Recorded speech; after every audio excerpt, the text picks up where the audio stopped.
مذہب اسلام میں نماز دوسرا اہم ترین رکن ہے جو کلمہ توحید کے بعد اہم ہے، اور اسی رکن کے متعلق قیامت کے دن سب سے پہلے سوال کیا جائے گا۔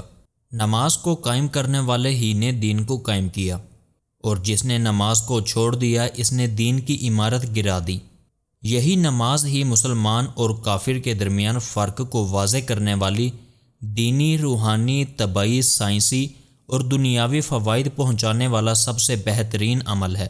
نماز کو ترک کرنے والا کیسے ان نعمتوں سے محروم ہو جاتا ہے جنہیں بڑے سے بڑا دولت مند ساری دولت لٹا کر بھی حاصل نہیں کر پاتا، مگر ایک سچے نمازی کے پاس یہ دولت موجود ہوتی ہے۔ ایک رکعت میں 2 سجدے اور 1 رکوع ہی کیوں ہے؟ اللہ کا کوئی بھی کام حکمت سے خالی نہیں ہوتا۔ اس ویڈیو میں ہم ایک ایسے راز کے بارے میں جانیں گے جو آپ کو حیران کر دے گا۔ سفر و حضر کا مقام ہو، میدان جنگ کا مقام ہو، بیماری کی حالت ہو، کھڑے ہو کر پڑھنے کی طاقت نہ رکھتا ہو تو بیٹھ کر پڑھے، اگر بیٹھ کر پڑھنے کی طاقت نہیں تو لیٹ کر۔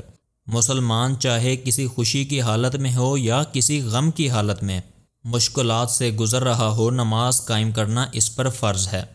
5 ٹائم کی نماز میں ہر نماز کی رکعت مختلف ہیں، مگر نماز کی ہر رکعت میں 2 سجدے ہوتے ہیں، جن کے بارے میں علماء کرام فرماتے ہیں جب اللہ کا حکم تمام فرشتوں کو ہوا کہ حضرت آدم علیہ السلام کو سجدہ کریں، تمام فرشتوں نے اللہ رب العزت کے حکم کو مانتے ہوئے حضرت آدم علیہ السلام کو سجدہ کیا، مگر شیطان مردود نے اللہ کے حکم کی نافرمانی کرتے ہوئے حضرت آدم علیہ السلام کو سجدہ نہیں کیا۔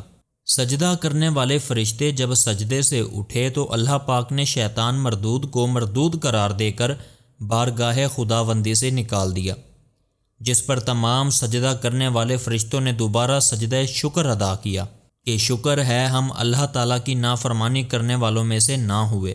کچھ محققین کی یہ بھی رائے ہے کہ اللہ پاک نے حضرت آدم علیہ السلام سے عہد لیا، اور یاد کرو اس وقت کو جب اے حبیب آپ کے رب نے بنی آدم سے ان کی پشتوں میں ان کی اولاد سے عہد لیا۔ اس وقت اللہ نے سجدے کا حکم دیا تو اللہ کے حکم کو مانتے ہوئے تمام مسلمان سجدے میں چلے گئے، مگر کافروں کو یہ دولت نصیب نہ ہوئی۔ مسلمانوں نے جب سجدے سے سر اٹھایا تو انہوں نے دیکھا کہ کافروں نے سجدہ نہیں کیا، تو دوبارہ سجدہ ریز ہو گئے کہ اللہ تعالیٰ نے انہیں سجدہ اول کی توفیق دی، یہاں تک کہ نماز میں 2 سجدے لازم ہو گئے مگر رکوع ایک ہی رہا۔ یہ ایک سجدہ انسانی زندگی میں کیا اہمیت رکھتا ہے؟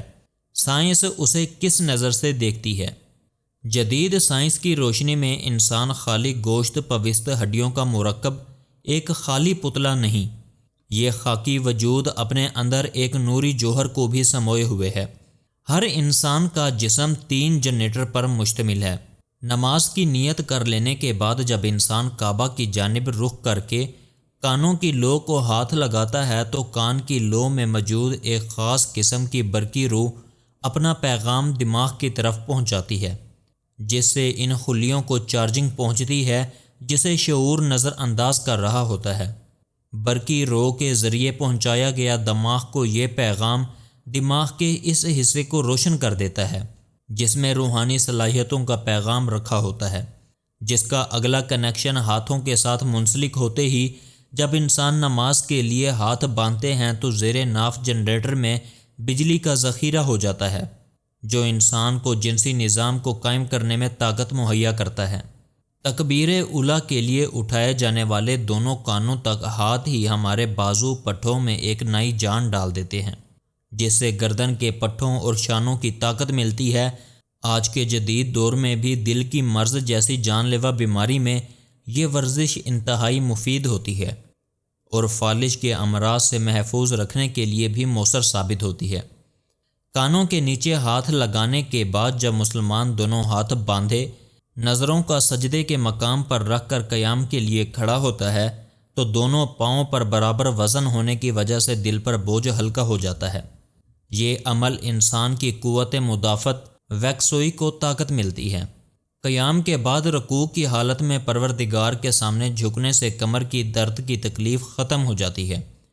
رکوع کرنے کی صورت میں جسم کے اوپر والے حصے میں جھٹکے کی وجہ سے خون پمپ کرتا ہے، رکوع سے دوبارہ قیام کی حالت میں کھڑا ہونے پر چہرہ اور سر کے دوران خون جو حالت رکوع میں بڑھ گیا ہوتا ہے وہ نارمل حالت میں آ جاتا ہے، جس سے شریانوں میں لچک بڑھنے کی وجہ سے فالج اور ہائی بلڈ پریشر کے خطرات کم ہو جاتے ہیں۔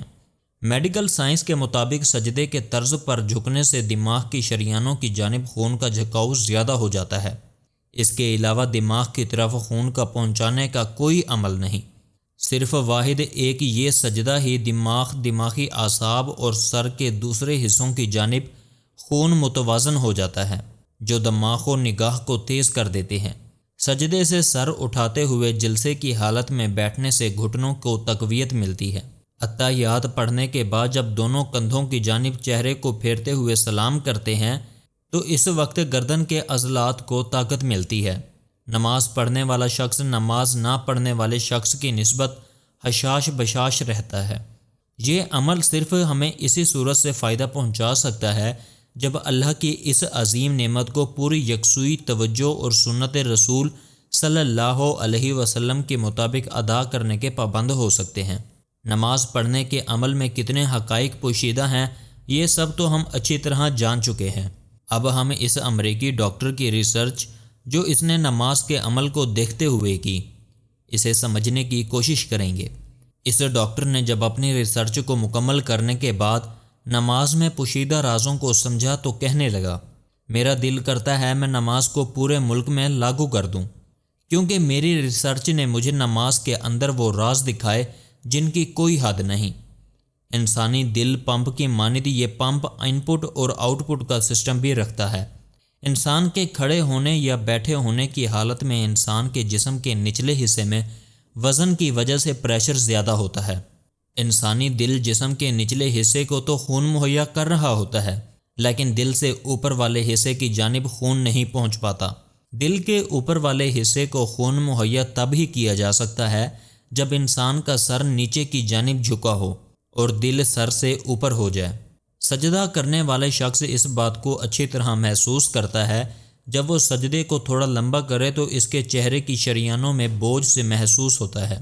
دراصل وہ طویل سجدہ کرنے کی صورت میں خون کی ان رگوں تک سپلائی ہوتی ہے جو پمپ کے سر کے نیچے ہونے کی وجہ سے نہیں پہنچ پاتی۔ دنیا کا شخص اس بات پر متفق ہے کہ انسان بیٹھا لیٹا ہو یا چلنے کی حالت میں ہو، اس کا دل نیچے ہوتا ہے اور سر یعنی دماغ کا حصہ اوپر ہی ہوتا ہے۔ انسان کے پورے وجود میں اگر مین حصہ ہے تو وہ دماغ ہے، اور اس کی رگوں کو خون مہیا کرنے کا ایک ہی واحد حل سجدہ کرنا ہے۔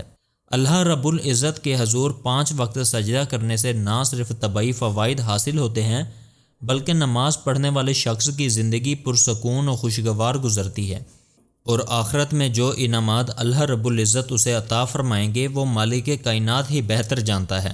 دعا ہے اللہ رب العزت ہمیں 5 وقت کی نماز پوری یکسوئی کے ساتھ پڑھنے کی توفیق عطا فرمائے۔ آمین ثم آمین۔